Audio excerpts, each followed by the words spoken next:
የሰዓቱ ሰበር መረጃዎች በዛሬው ዕለት ከደመጡ እጅግ ወሳኝ ርዕሰ ጉዳዮች መካከል አፋብን በገዛ መሪው ከባድ ክህደት መፈጸሙ ተገልጿል። እንዴት ይህ ክስተት ሊከሰት ቻለ የሚለውንና ስር ውስጥ ሾልኮ የገባ የአገዛዙ ክንፍ እንዳለ ተረጋግጧል። ለመሆኑ ይህ መረጃ የት አካባቢ ወጣ የሚለውን ተያያዥ መረጃዎች ከዚህ መረጃ ጋር ተያይዞ ወደ እናንተ አደርሳለሁ። አርበኛ ዳኛውን ከጀርባው በመመታት ከባድ መስዋዕትነትን መክፈሉ ተረጋግጧል። ከዚሁ ጋር የምንላችሁ ነገሮች ይሆናሉ። በሌላ መረጃ የአብይ አገዛዝ ያቀደውን አዲሱ የመከፋፈያ መረጃና አፋብንን ለመፍታት ጦሩንም እንዲሁ ለመበተን አዲስ ወሳኝ መረጃ መውጣቱ ተነግሯል። የቀድሞ የኢሳት ጋዜጠኛ መሳይ መኮንን እጄ ላይ ገባ ያለውን ወሳኝ መረጃም ወደ እናንተ ከማደርሳቸው የመረጃ ሰዓት መረጃዎች መካከል ሌላኛው አድርጌዋለሁ። እንዲሁም ከትግራይ አካባቢ የተሰሙ አዳዲስ መረጃዎች አሉ። ምን ተሰማ ከትግራይ አካባቢ የሚለውንም ከማድረሳችሁ መረጃዎች መካከል ሌላኛው አድርጌዋለሁ።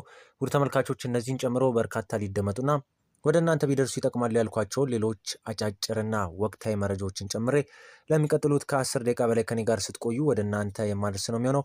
በቅድሚያ ግን ለዚህ ቻናል አዲስ የሆናችሁ ቤተሰቦች ካላችሁ የሰብስክራይብ እንዲሁም ቪዲዮን ሲጀምሩ ላይክ እና ሼር በማድረግ እንዲሆን ከወዲሁ በአክብሮት እየጋበዝኩኝ በቀጥታ ወደ መረጃዎች የማቀና ነው የሚሆነው። በእኔ በኩል መልካም ቆይታን ተመኘውላችሁ።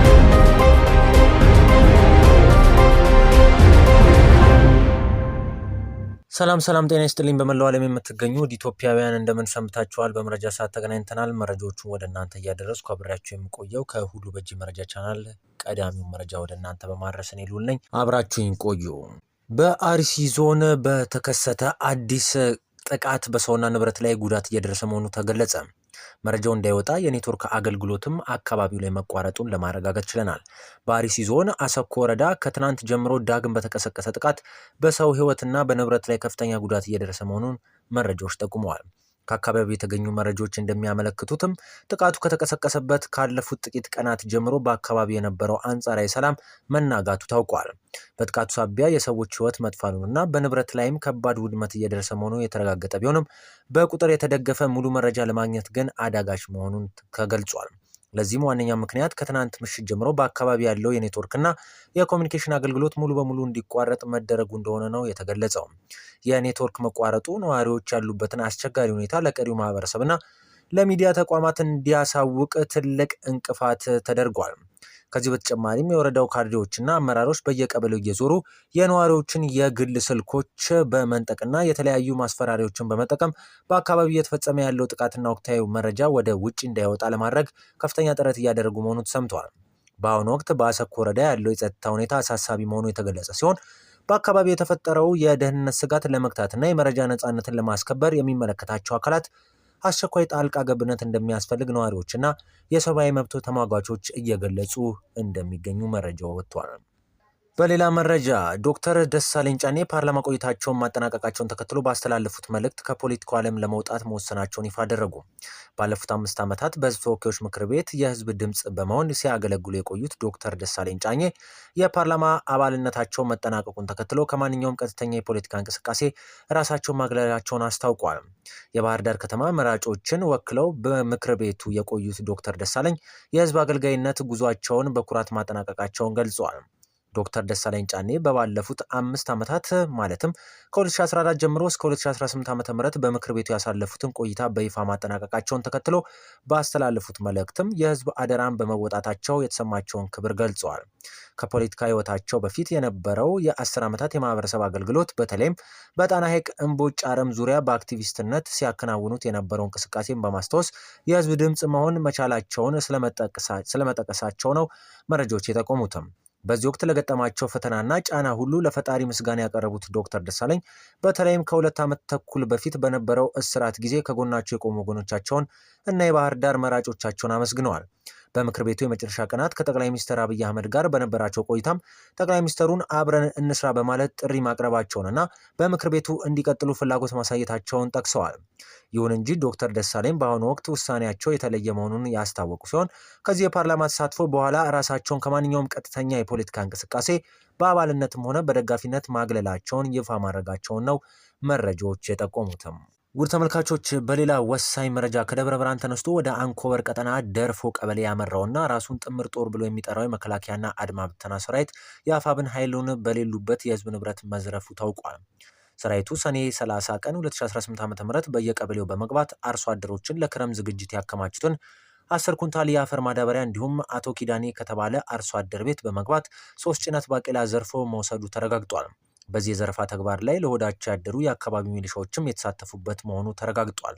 ድርጊቱ እንደተሰማ የአፋብኃ ሸዋ ጠቅላይ ግዛት አሳምነው እዝ መሐመድ ቢሆነኝ ኮር እቴጌ ጣይቱ ክፍለ ጦር በፍጥነት ወደ ስፍራው ቢያመራም የገዢው አካል ጦር የዘረፈውን ንብረት ጭኖ ወደ ደብረ ብርሃን መፈርጠጡ ተገልጿል። ይህ በእንዲህ እንዳለ አገዛዙ በንጹሐን ላይ የሚፈጽመውን ግፍና ዘረፋ የሰሙት የአገዛዙ ደጀን የነበሩት አድማ ብተና ኃይሎች አፋብንን መቀላቀላቸው ተሰምቷል። በዚህም 2 የአድማ ብተና አባላት የአፋብኃ ሸዋ ጠቅላይ ግዛት አሳምነው እዝ አጼ አምደ ጽዮን ኮር ራምቦ ክፍለ ጦርን ከነሙሉ ትጥቃቸው በዛሬው ዕለት መቀላቀላቸው ነው የተረጋገጠው። ውድ ተመልካቾች በሌላ እጅግ ወሳኝ መረጃ ከመሻ አፋብኃ በገዛ መሪው ከባድ ክህደት እንደተፈጸመበት ተነግሯል። ጦሩን ለመፍታት ከባድ ትንቅንቅ እየደረገ እንደሚገኝ ተነግሯል። በጎንደር ጋይንት አካባቢ የሚገኘው የጎንደር የአሳምነው እዝ ታጠቅ ክፍለ ጦር አርበኛ ዳኛሁን ከጀርባው መመታቱን የሚያሳዩ መረጃዎች ይፋ ተደርጓል። አርበኛ ዳኛሁን በዛሬው ዕለት መስዋዕትነቱ ተረጋግጧል። የቀድሞ የኢሳት ጋዜጠኛ ግን አርበኛ ዳኛሁን በቀጥታ ውጊያ ሳይሆን የሞተው ውስጥ ባሉ ባንዳዎች መቀጠፉን መረጃው ደርሶኛል በማለት ይፋ አድርጓል። በዛ አካባቢ ላይ በጋይንት አካባቢ በነበረው ውጊያ ላይ አርበኛ ዳኛውን ከጀርባው እንዲመታ ያደረጉ 2 የአፋብኃ ከፍተኛ አመራሮችን በዛሬው ዕለት ስማቸውን ለደህንነት ሲባል መጥቀስ አያስፈልግም። ነገር ግን 2 ከፍተኛ አመራሮች እንግዲህ ብልጽግናን መቀላቀላቸው ተሰምቷል።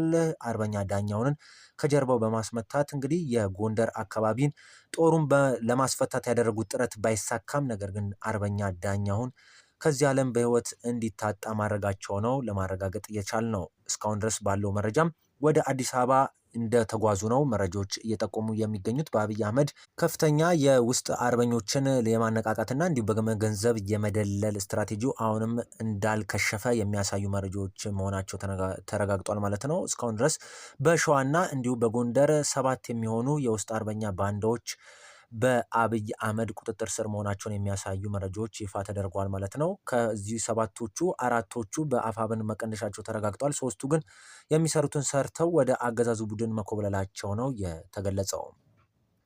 ወደ ትግራይ ግንባር አንዘምትም በማለት ከፍተኛ ጄኔራሎች ተቃውሞ ከአብይ አህመድ ጋር መግጠማቸው ተነገረ።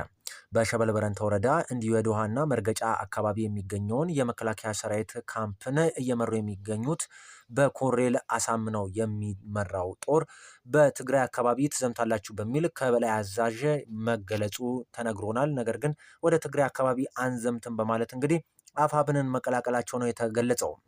በዛሬው ዕለት ሐምሌ 1 በተገለጸው በዚህ መረጃ መሰረት በሸበል በረንታ የሚገኘው 2 የአገዛዙ ክፍለ ጦር በሚመራው ኮሎኔል አሳምነው ነው። ኮሎኔል አሳምነው ከ7 አጋሮቹ ጋር በመሆን እንግዲህ 64ኛ ክፍለ ጦርን አፋብኃ 201ኛ ኮርን ከነሙሉ ትጥቁ መቀላቀሉ ነው የተረጋገጠው።